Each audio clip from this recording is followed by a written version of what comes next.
Olá, gente boa. Vocês lembram de 2018? Em 2018 nós sabíamos muito bem os motivos pelos quais queríamos nos livrar da organização criminosa que dirigia o país. Queríamos nos livrar da influência do petismo e suas variantes sobre a cultura brasileira, sobre o comportamento brasileiro, sobre os meios de comunicação, na sua associação com os grandes veículos militantes, ideológica, política e filosoficamente militantes da mídia brasileira, de sua influência sobre a universidade brasileira, sobre o sistema educacional do país, sobre as empresas estatais, sobre questões significativas para nós, conservadores e liberais. Nós sabíamos disso. Por isso foi fácil fazer a escolha, eleger Bolsonaro, com votos suficientes, porque assim é a nação, é assim que pensa a nação brasileira, que até então perdia as eleições por VO. Não comparecia. Comparecemos e vencemos.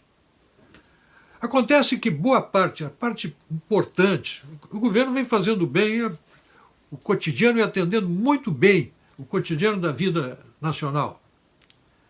Na parte de gestão, muito bem encaminhado.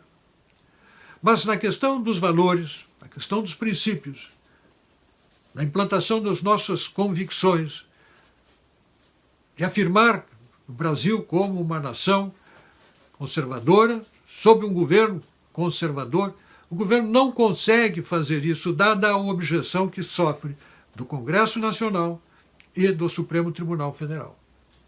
Não pode. E da mídia, está com as mãos atadas. Nós temos que libertar as mãos do presidente da República, dando-lhe apoio parlamentar, preservando-o no poder e dando-lhe apoio parlamentar. Por isso há uma tarefa a ser cumprida daqui para frente.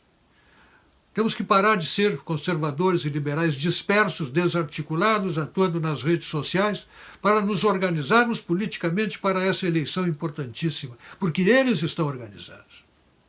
Eles não estão atomizados, eles não estão dispersos, eles estarão juntos lá na reta final.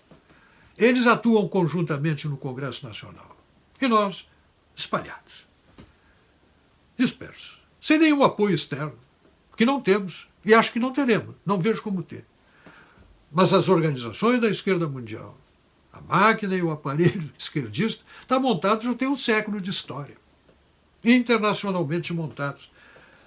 E o petismo na oposição tem se valido muito disso para fazer o mal que fez ao Brasil, que vem fazendo. Tem se valido dessa máquina, excitando a cobiça dos países que têm cobiças em relação ao Brasil, excitando a inveja dos países que têm inveja do Brasil, propondo boicotes, mentindo a respeito do nosso país, a respeito do nosso governo, a respeito do que está acontecendo aqui. Tem que mandar para casa esses vagabundos. Vagabundo, volta para casa, dá-lhe o rótulo, sem eficácia comprovada, devolve as bases, encerrem suas carreiras políticas, afastem-se de todo o poder, de toda a responsabilidade sobre a vida pública, para encolher a expressão desses partidos que não representam um pensamento amplamente majoritário da sociedade brasileira.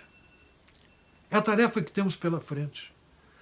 Nada de melhor se pode esperar do Supremo. Uma criatura petista, um aparelho petista.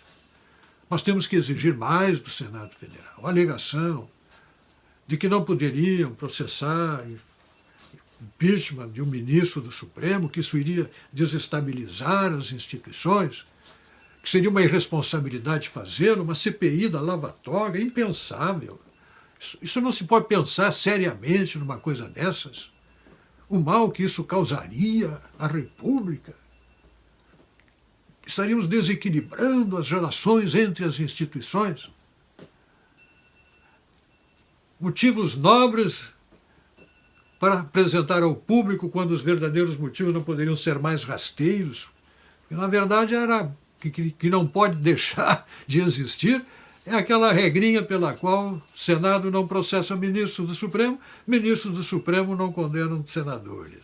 Ponto. Ponto e basta. Isso é que é tem que ser mantido estável.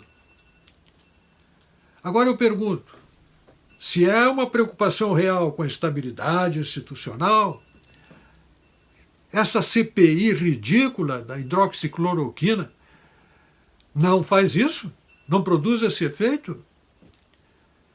Isso foi feito para desestabilizar deliberadamente, para agir contra o presidente da República, para atacar o governo, para manter o governo em suspenso, para criar matéria de divulgação para a imprensa.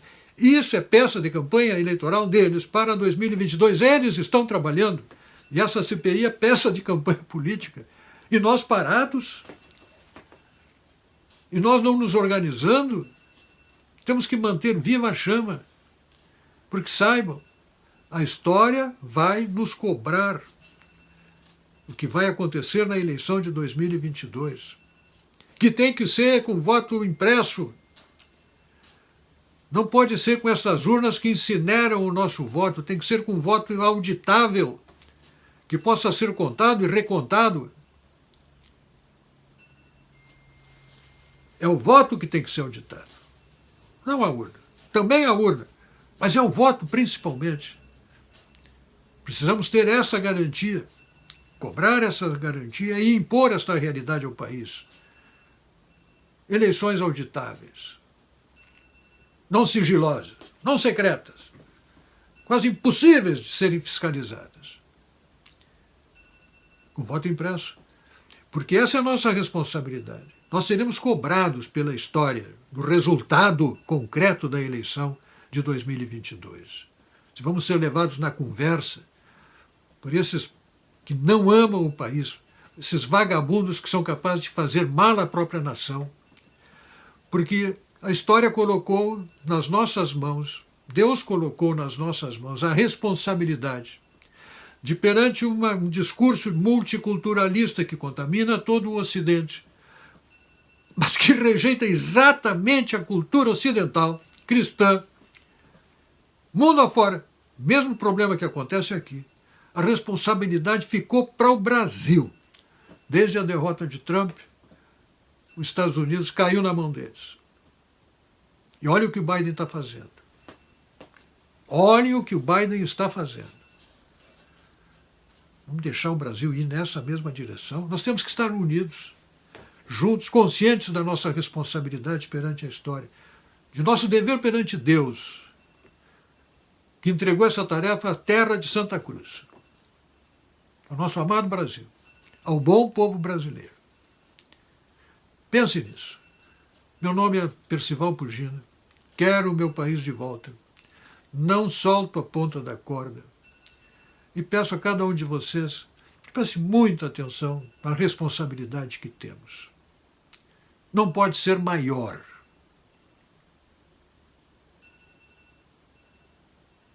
Agradeço muito a atenção de vocês. Fiquem com Deus.